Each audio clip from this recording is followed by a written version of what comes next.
Quando falamos de Jesus, a maioria das pessoas pensa automaticamente na figura central do cristianismo, um homem divinizado, o Filho único de Deus, sentado em um trono celeste, distante da experiência humana comum. Mas essa visão é o resultado de séculos de doutrina e tradição religiosa. Para entender o verdadeiro poder da mensagem deixada por ele, precisamos separar dois conceitos fundamentais: Jesus e o Cristo. Jesus foi um homem, um ser humano de carne e osso, que nasceu em uma região simples da Palestina, há mais de 2000 anos.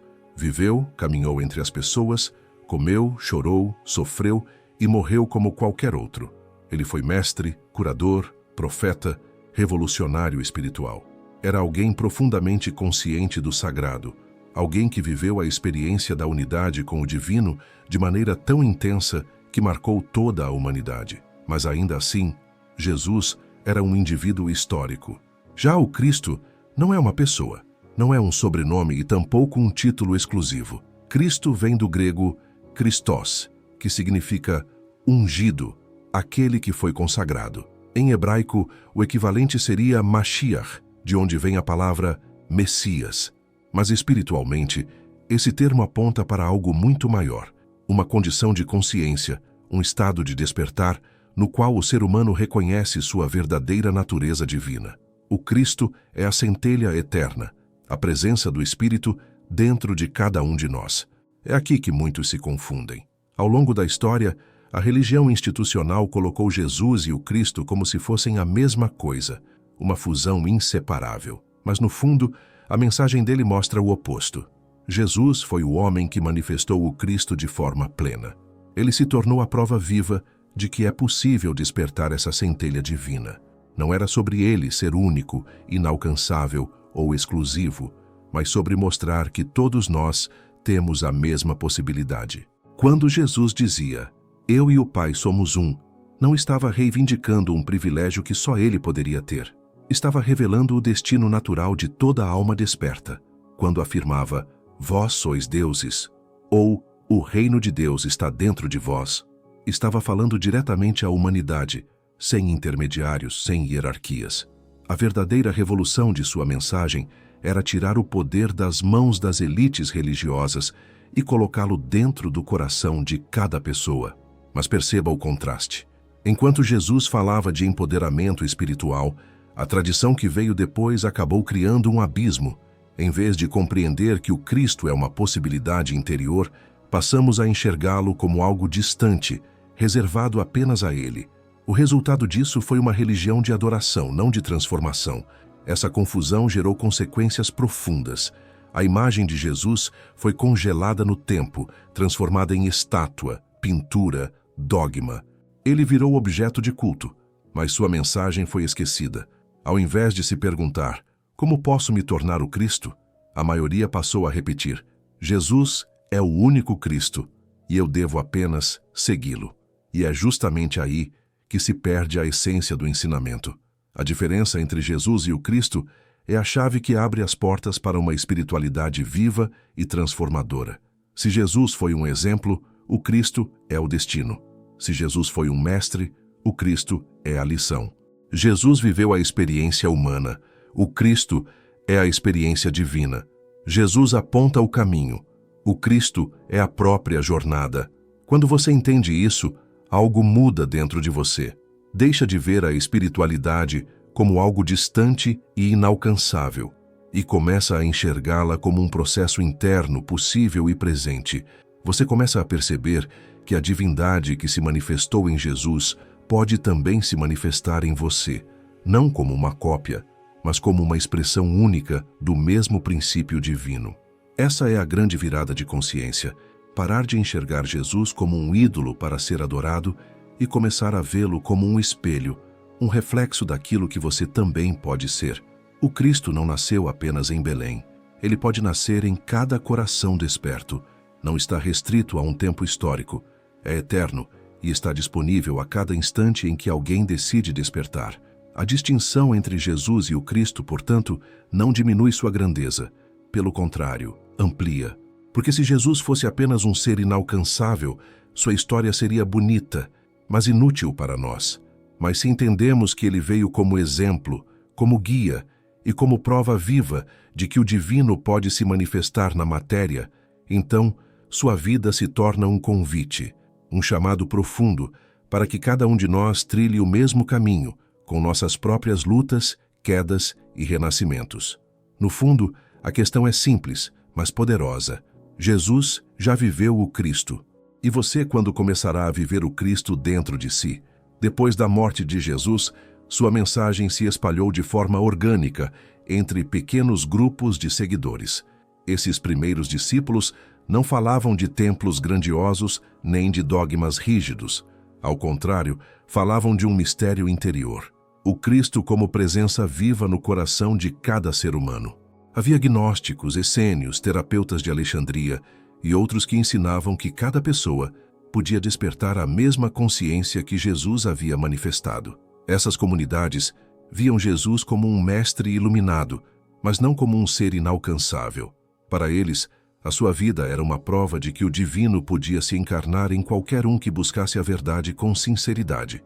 Mas esse entendimento logo se chocou com as estruturas de poder que dominavam o mundo antigo. Com o tempo, a mensagem de Jesus deixou de ser apenas espiritual e passou a ser também política. O Império Romano percebeu que aquelas pequenas comunidades estavam crescendo, desafiando a ordem estabelecida.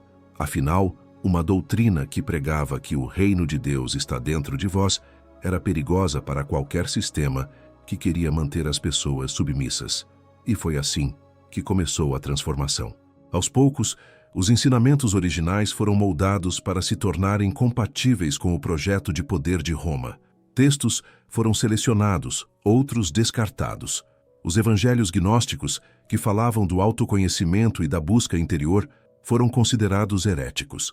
Somente os escritos que reforçavam a centralidade da figura de Jesus como Salvador único foram preservados. Esse movimento culminou no século IV, quando o imperador Constantino percebeu que o cristianismo poderia ser a cola ideológica para unificar o império. A partir daí, não se falava mais em comunidades de buscadores, mas em uma igreja organizada, hierárquica, centralizada em Roma. A espiritualidade interior foi substituída pelo culto externo. Jesus deixou de ser um mestre e passou a ser transformado em um ídolo. Sua imagem foi fixada em cruzes, ícones e estátuas.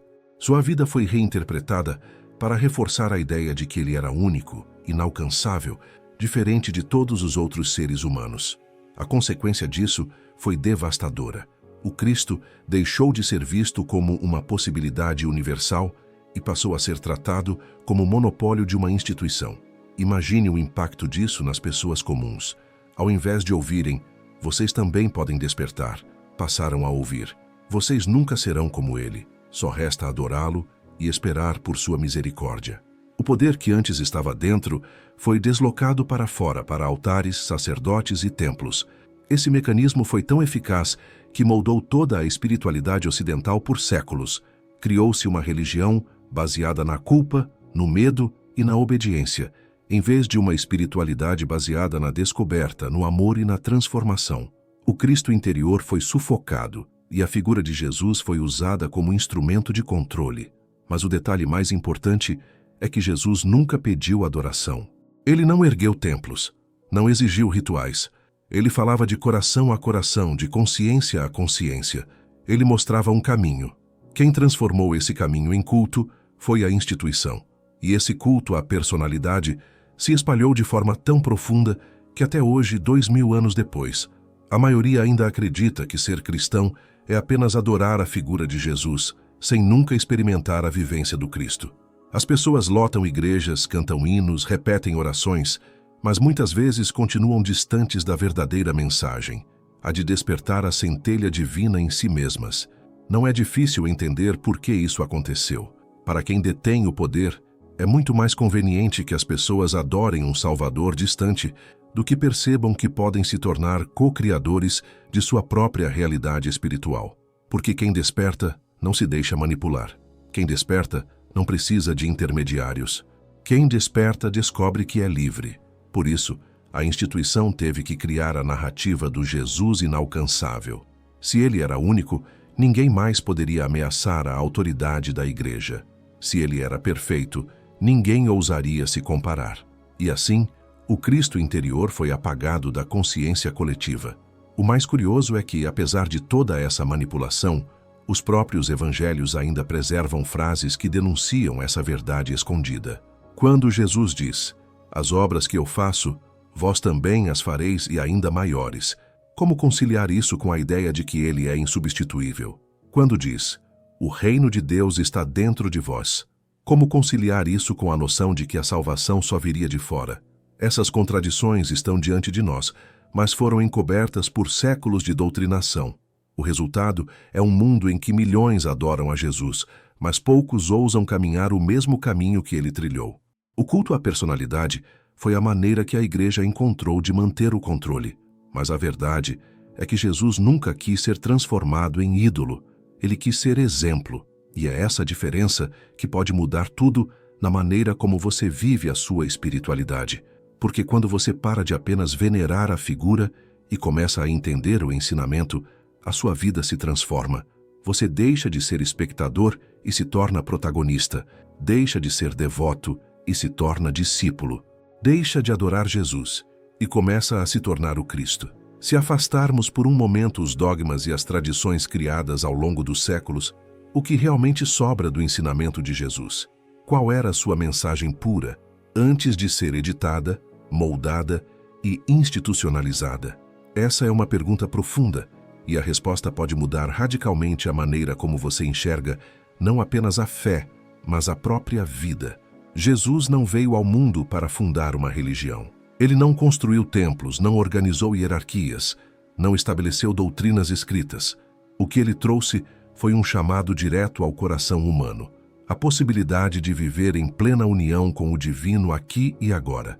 Essa é a essência de sua mensagem, e é também o ponto que mais foi esquecido. Quando Jesus falava do reino de Deus, muitos esperavam que ele estivesse se referindo a um governo político, a uma revolução contra o Império Romano, ou até mesmo a uma promessa distante de vida após a morte. Mas ele constantemente corrigia essa visão. O reino, dizia ele, não virá com sinais externos nem poderá ser observado. O reino de Deus está dentro de vós.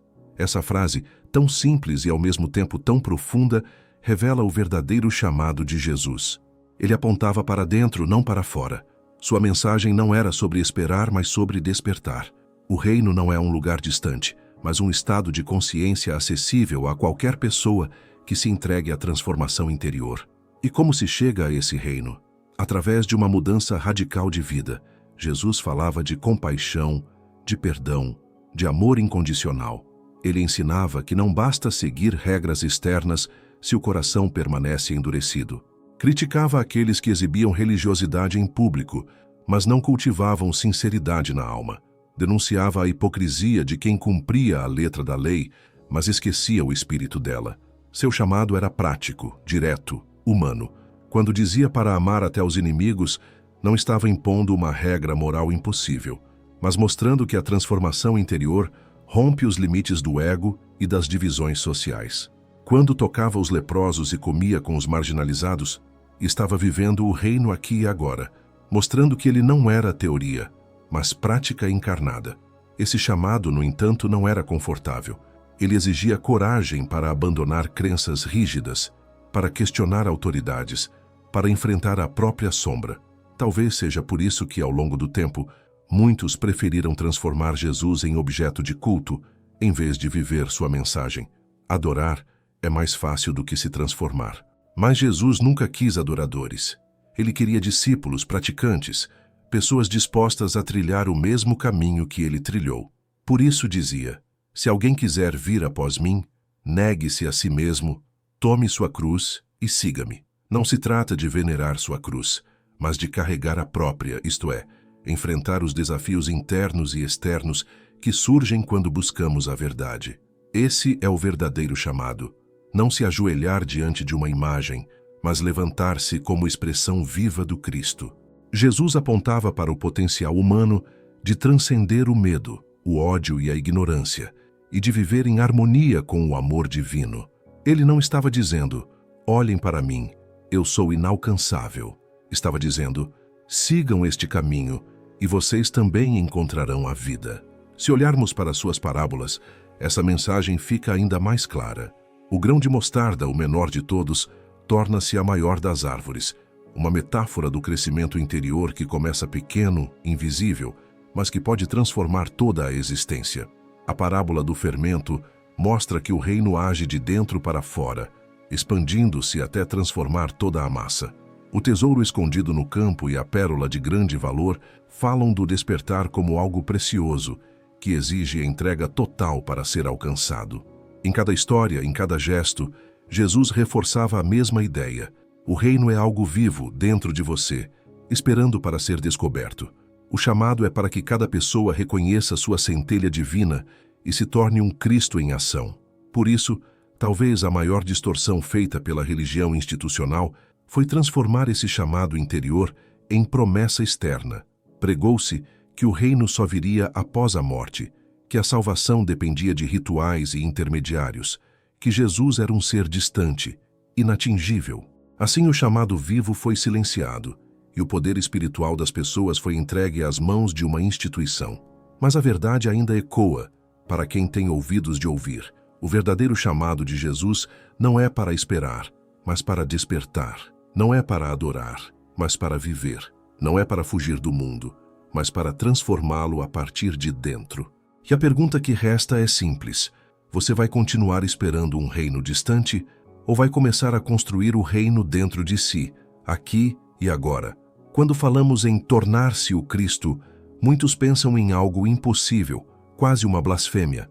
Afinal, fomos condicionados por séculos a acreditar que Cristo é um título exclusivo de Jesus, inalcançável para qualquer outro ser humano. Mas a verdade, revelada nas próprias palavras do Mestre, é bem diferente. Tornar-se o Cristo não é uma ousadia arrogante. É um chamado profundo à essência da nossa própria existência. O Cristo não é uma pessoa, é um estado de consciência. É o ponto em que o ser humano desperta para sua verdadeira natureza divina e deixa de se identificar apenas com o ego limitado, com o corpo físico ou com os condicionamentos da mente. Ser Cristo é viver em unidade com o todo, é ser canal de amor, compaixão e sabedoria que transcendem os limites da individualidade. Jesus foi o exemplo vivo disso. Ele não disse: adorem-me porque sou diferente de vocês. Pelo contrário, afirmou: as obras que eu faço, vós também as fareis, e ainda maiores. Essa frase não pode ser ignorada. Se fosse impossível tornar-se Cristo, por que ele nos chamaria a fazer até mais do que ele mesmo fez? O que ele realmente queria era despertar em cada ser humano a lembrança de sua própria origem divina. Mas o que significa, na prática, tornar-se o Cristo? Significa assumir a responsabilidade pela própria evolução espiritual. Significa parar de esperar que alguém venha nos salvar e começar a caminhar conscientemente pelo caminho da transformação. O Cristo não é uma coroa que se recebe de fora, mas uma chama que se acende de dentro. Esse processo exige várias etapas. Primeiro, a aceitação de que dentro de você já existe uma centelha divina. Isso muda completamente a maneira como você se enxerga. Você não é um pecador perdido que precisa implorar por perdão, mas um ser divino que precisa despertar do sono da ignorância. Depois vem a prática. Tornar-se o Cristo não é um conceito abstrato, mas um exercício diário. Significa cultivar a meditação, a introspecção, o silêncio interior, para ouvir a voz da alma. Significa praticar a compaixão, perdoar, amar até aqueles que parecem inimigos. Significa viver com consciência, não apenas reagindo ao mundo, mas agindo a partir de um centro interior de paz. Também significa enfrentar a sombra. Não existe Cristo sem cruz. E aqui a cruz não é apenas o instrumento histórico da execução de Jesus, mas o símbolo universal daquilo que precisamos carregar e transformar. A cruz representa nossos medos, traumas, ilusões e apegos. Tornar-se Cristo é atravessar esse processo de morte e renascimento interior, permitindo que o ego morra para que a consciência divina floresça. Outro ponto essencial é o serviço. Jesus não viveu isolado em cavernas ou templos fechados. Ele caminhava entre o povo, curava, ensinava, acolhia.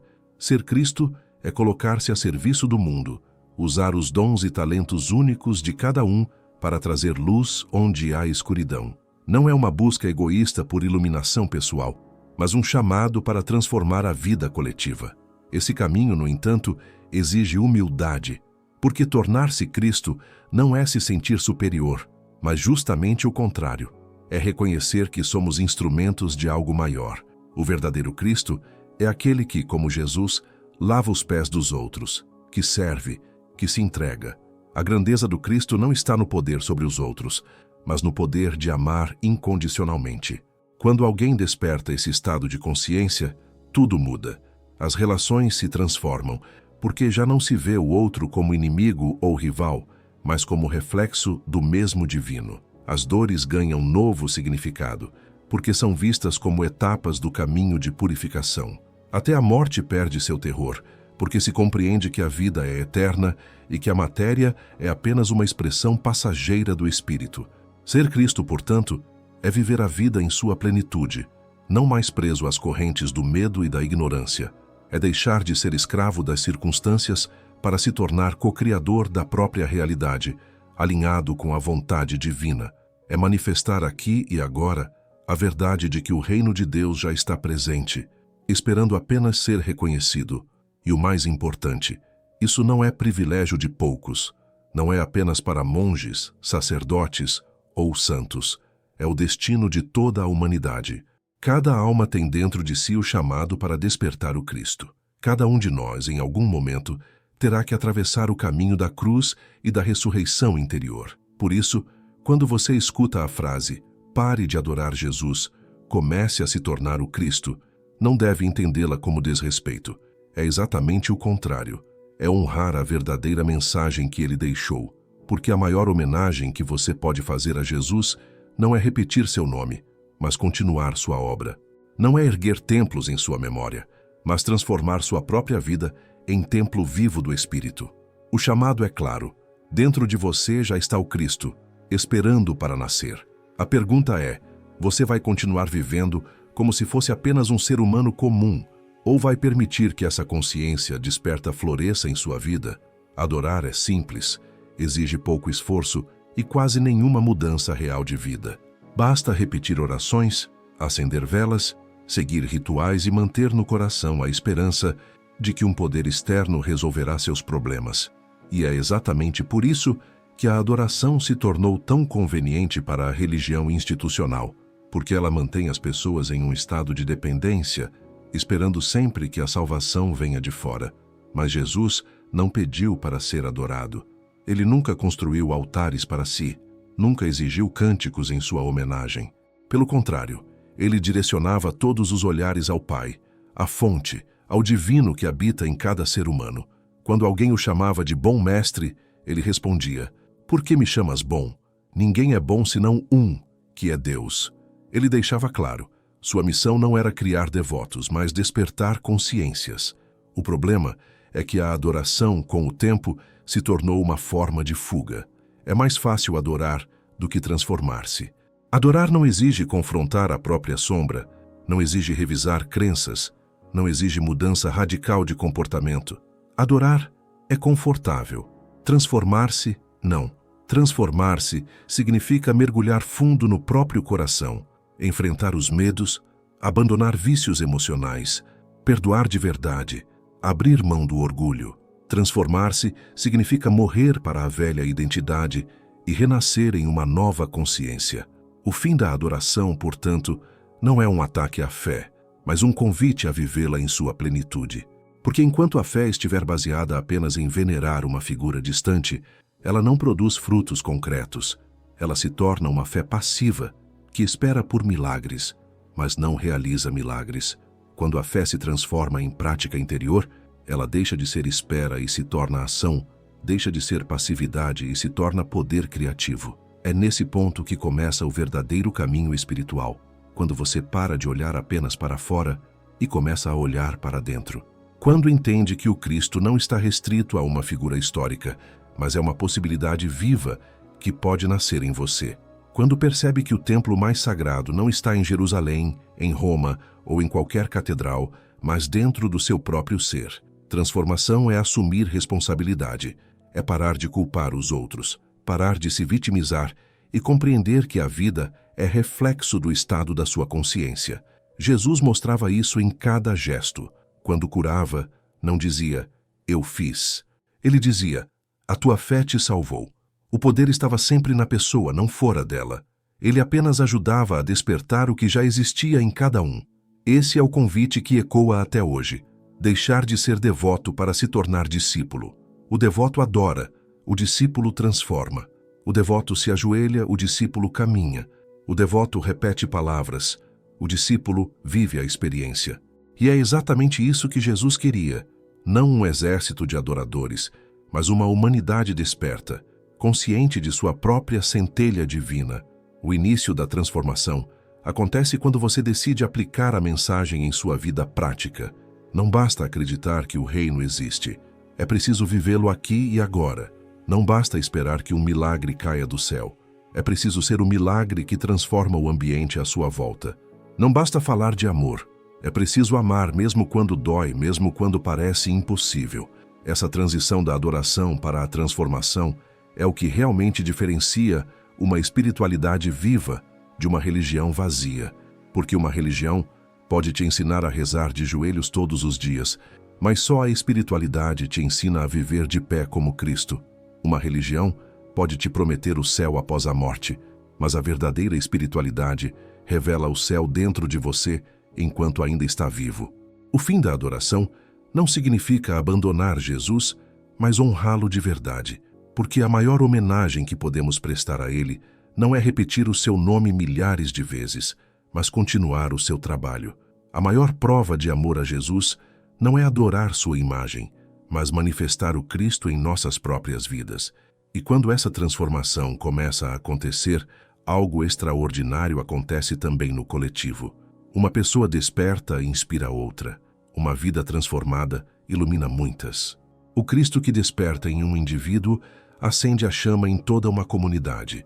E assim, pouco a pouco, o reino de Deus deixa de ser apenas uma promessa e começa a se tornar realidade visível. Esse é o futuro da espiritualidade. Uma humanidade que não precisa mais de intermediários, que não vive debaixo do medo e da culpa, mas que desperta em si mesma a luz do Cristo. Uma humanidade que não apenas adora a divindade em uma figura histórica, mas a manifesta em cada gesto de amor, em cada ato de compaixão, em cada escolha consciente. O fim da adoração é o início da transformação. E esse início começa agora, no momento em que você entende que não é apenas um seguidor, mas um portador do mesmo Espírito que habitou em Jesus. O Cristo está em você. A pergunta é, você vai continuar apenas adorando, ou vai permitir que Ele se manifeste plenamente em sua vida?